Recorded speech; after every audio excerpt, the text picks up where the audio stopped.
열왕기상 8장 22절 32절까지입니다. 솔로몬이 여호와의 제단 앞에서 이스라엘의 온 회중과 마주서서 하늘을 향하여 손을 펴고 하나님 여호와의 의로 하늘과 아래로 땅과 주와 같은 신이 없나이다. 주께서는 온 마음으로 주의 앞에서 행하는 종들에게 언약을 지키시고 은혜를 베푸시나이다. 주께서 주의 종 내 아버지 다윗에게 하신 말씀을 지키사 주의 입으로 말씀하신 것을 손으로 이루심이 오늘과 같으니이다. 이스라엘의 하나님 여호와여, 주께서 주의 종 내 아버지 다윗에게 말씀하시기를 내 자손이 자기 길을 삼가서 내가 내 앞에서 행한 것 같이 내 앞에서 행하기만 하면 내게서 나가서 이스라엘의 왕위에 앉을 사람이 내 앞에서 끊어지지 아니하리라 하셨사오니 이제 다윗을 위하여 그 하신 말씀을 지키시옵소서. 그런즉 이스라엘의 하나님이여, 원하건대 주는 주의 종 내 아버지 다윗에게 하신 말씀이 확실하게 하옵소서. 하나님이 참으로 땅에 거하시리이까 하늘과 하늘들의 하늘이라도 주는 용납하지 못하겠거든 하물며 내가 건축한 이 성전이오리까. 그러나 내 아버지 내 하나님 여호와여, 주의 종의 기도와 간구를 돌아보시며 이 종이 오늘 주 앞에서 부르짖음과 비는 기도를 들으시옵소서. 주께서 전에 말씀하시기를 내 이름이 거기 있으리라 하신 곳 이 성전을 향하여 주의 눈이 주야로 보시오며 주의 종이 이곳을 향하여 비는 기도를 들으시옵소서. 주의 종과 주의 백성 이스라엘이 이곳을 향하여 기도할 때에 주는 그 간구함을 들으시되 주께서 계신 곳 하늘에서 들으시고 들으시사 사하여 주옵소서. 만일 어떤 사람이 그 이웃에게 범죄함으로 맹세시킴을 받고 그가 와서 이 성전에 있는 주의 제단 앞에서 맹세하거든. 같이 읽겠습니다. 주는 하늘에서 들으시고 행하시되 주의 종들을 심판하사 악한 자의 죄를 정하여 그 행위대로 그 머리에 돌리시고 의로운 자를 의롭다 하사 그의 의로운 바대로 갚으시옵소서. 아멘. 오늘 이 말씀에서 오늘 22절 솔로몬이 여호와의 제단 앞에서 이스라엘 온 회중과 마주서서 하늘을 향하여 손을 펴고 솔로몬의 태도와 자세를 보면 그가 하나님 앞에서 지금 제단의 이제 성전이 완성되어서 그가 하나님 앞에 기도하는 모습을 볼 수 있습니다. 하늘을 향하여 손을 폈다는 뜻은 모든 영광을 하나님께 돌렸다, 이렇게 표현할 수가 있겠죠. 모든 영광을 하나님께 돌렸다. 하나님만 영광 받으시라고 손을 펴서 하늘을 향했다는 것을 볼 수가 있습니다. 그러면서 그의 고백을 들어보죠. 23절. 이르되 이스라엘 하나님 여호와의 위로 하늘과 아래로 땅에 주와 같은 신이 없나이다. 하늘 위에도 없고 하늘 아래도 없고 주와 같은 분이 없다라고 고백하고 있죠. 이렇게 하나님이 어떤 분이신가, 그리고 솔로몬의 태도를 보면 그가 항상 하나님께 손바닥을 펴고 있는 것을 볼 수가 있어요. 모든 영광을 하나님께 돌리고 자기가 성전 건축을 마무리했음에도 불구하고 그 모든 것을 행하신 분은 하나님이시다는 믿음의 고백을 하고 있습니다. 우리가 신앙생활하면서 항상 유의해야 될 것 중에 하나가 우리의 위치, 내 위치를 정확하게 아는 거예요. 내 위치는 하나님 아래에 있다는 사실을 기억해야 합니다. 그래야만 손바닥이 위를 향할 수 있잖아요. 오늘 솔로몬이 든 이 손바닥이 하늘을 향하여 들었다는 이 표현을 잘 기억하십시오. 우리가 하나님께 영광 돌리기 위해서는요, 우리가 하나님 아래에 있어야 합니다. 그런데 우리도 모르게 우리의 생각이, 마음의 태도가, 우리의 위치가 자꾸 하나님보다 높아지려고 하면 결국 우리가 영광을 받게 되는 거고 하나님이 내 아래에 계실 수밖에 없는 것이죠. 그렇게 되는 인생은 불안할 수밖에 없고 그것은 하나님께서 동의하지 않는, 지지하지 않는 그런 인생이 될 것입니다. 우리가 아무리 무엇인가 이루었고 성공의 맛을 맛봤다 할지라도 우리가 하나님보다 우리 스스로가 더 높아져서 하나님이 내 밑으로 내려가는 순간 우리는 우리의 삶이 마치 장대 끝에 매달린 것처럼 위태롭고 불안할 수밖에 없다는 것이고요. 그래서 우리가 제일 평화롭고 안정적인 상태, 평화가 임한 상태가 언제인가? 하나님이 내 위에 계시고 내 손바닥을 통하여 하나님께 영광 돌릴 때 우리 안에 진짜 샬롬이 이루어지게 되는 것입니다. 여러분과 저에게 멈추지 않는 하나님의 샬롬이 있기를 바랍니다. 예, 그러려면 하나님이 내 손바닥 위에 계셔서 그분에게 늘 영광 돌리는 삶을 살아야 돼요. 우리가 찬송할 때, 기도할 때 손을 들고 하지 않습니까? 그 손을 들고 하나님께 영광 돌리기, 손바닥을 위로 향하는 모습은 솔로몬이 제단 성전을 건축하고 모든 것이 하나님의 은혜였음을 고백하며 그가 무릎 꿇고 하나님께 손바닥을 드는 행위를 통해서 모든 것을 표현하고 있어요. 그래서 여기까지 우리가 지내온 것도 하나님의 은혜이고 이끄신 분도 하나님이시고 영광 받으시는 분도 하나님이셔야 한다는 것이죠. 자, 그리고요 23절 이르되 이스라엘 하나님 여호와여 위로 하늘과 아래로 땅에 주와 같은 신이 없나이다. 주께서는 마음으로 주의 앞에서 행하는 종들에게 언약을 지키시고 은혜를 베푸시나이다.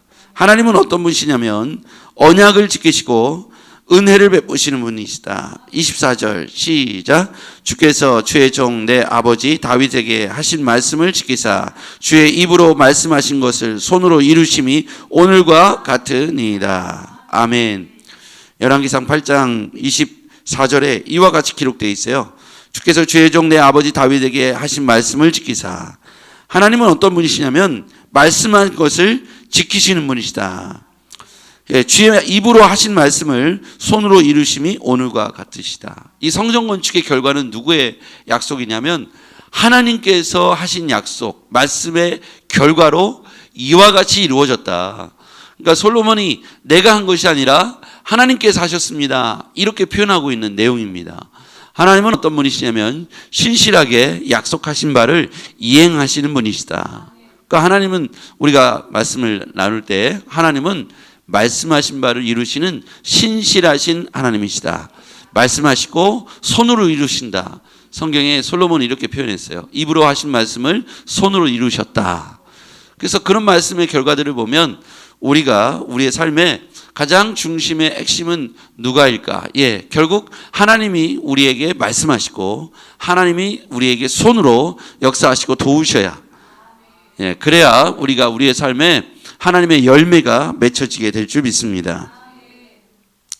자, 26절, 25절부터 읽어볼게요. 25절 좀 길지만 함께 읽겠습니다. 시작.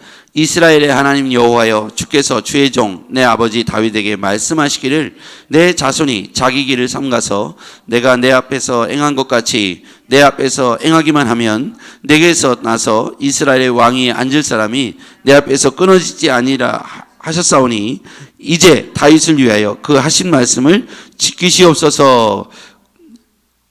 자, 솔로몬이요 이제 성전 건축을 하고 나서 솔로몬이 왕위가 안전하게 갈 수 있는 것은 군사력이 또 아니고 경제력도 아니고 다른 어떤 것도 아니라 하나님이 약속하신 바를 아버지 다윗 그 위로 올라가면 아브라함 때부터 약속하신 그 약속의 계보가 다윗에게 그리고 자신에게 이어지기를, 그렇게만 되면 아무리 주변 강대국이 강성하다 할지라도 하나님이 왕권을 지켜주시니까 신실하신 하나님이, 전능하신 하나님이 못하실 것이 없으므로 그 왕위가 안전케 된다는 사실을 솔로몬은 확신하고 있었던 겁니다. 그러니까 솔로몬이 하나님을 기쁘시게 하고 성전 건축을 완성하고 나서 약속에 대한 언급을 하는 거예요. 하나님, 모든 것은 하나님께 하셨습니다 라고 손바닥을 빼고 영광 돌리며 이제 하나님 저의 기도 제목이 있습니다. 저의 왕권을 아버지 다윗 때 약속하신 것을 이제 저를 통해서 이루어 주시옵소서. 이제 약속을 굳건히 하시고 확실히 하시고 나에게 말씀하여 주십시오. 그러면 내가 안심하고 국정을 이어나갈 수 있겠습니다. 모든 것을 세우시고 지금까지 인도하신 하나님께서 약속하신 바를 신실하게 이행하신다면 이 솔로몬의 왕권은 다른 것으로 유지되는 것이 아니라 약속의 말씀으로 유지됨을 믿습니다. 이렇게 고백하고 있어요. 26절의 말씀에 보면 그런즉 이스라엘의 하나님이여 원하건대 주는 주의 종 내 아버지 다윗에게 하신 말씀이 확실하게 하옵소서. 약속을 근거로 해서 그가 기도하고 있는 걸 볼 수 있죠. 그래서 여기에서 보면 우리가요 기도할 때 약속의 말씀을 붙잡고 기도하는 것이 은혜롭고 좋습니다.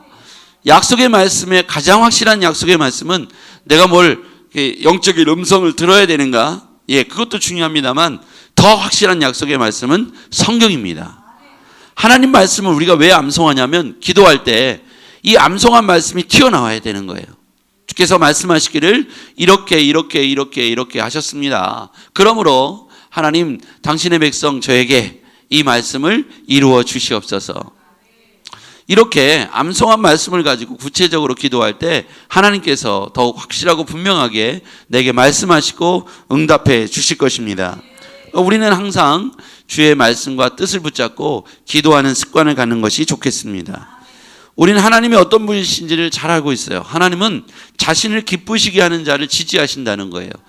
그래서 오늘 솔로몬은 명확하게 하나님이 가장 기뻐하시는 하나님이 거하실 처소, 성전을 건축하고 그리고 그 앞에서 무릎 꿇고 하나님께 영광을 손바닥으로 이렇게 표시하면서 영광을 올려드리며 하나님이 이제 내게 약속하신 바를 아버지에게 약속하신 바를 이 백성 가운데 저에게 이루어 주십시오라고 기도하기를 시작합니다. 그리고 약속의 말씀을 붙잡고 하나님이요 모세가 이스라엘 백성들의 범죄함을 보고 광야에서 하나님이 멸절시킬 것을 모세에게 말씀하시자 모세가 하나님 앞에 기도하지 않습니까?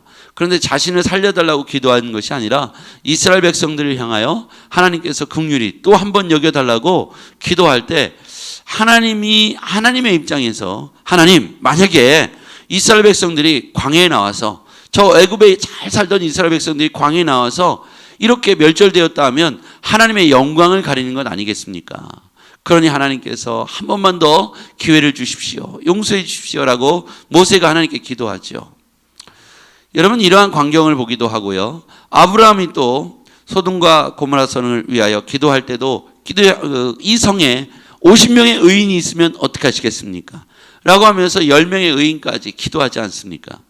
이렇게 중간에서 기도하는 사람들은 하나님의 마음과 심장을 헤아리면서 기도하는 태도가 중요합니다.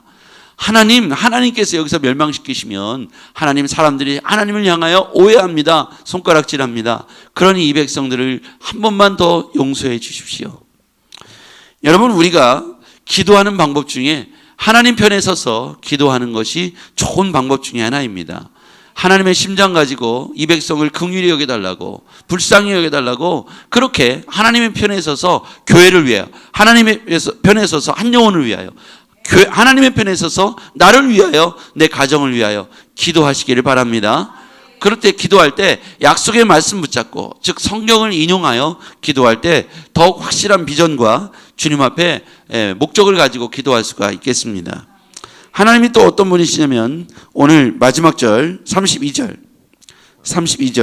같이 한번 읽어볼게요. 시작. 주는 하늘에서 들으시고 행하시되 주의 종들을 심판하사 악한 자의 죄를 정하여 그 행위대로 그 머리에 돌리시고 의로운 자를 의롭다 하사 그의 의로운 바대로 갚으시옵소서.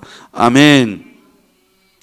하나님은 어떤 분이시냐면 공평과 정의를 행하는 분이시다.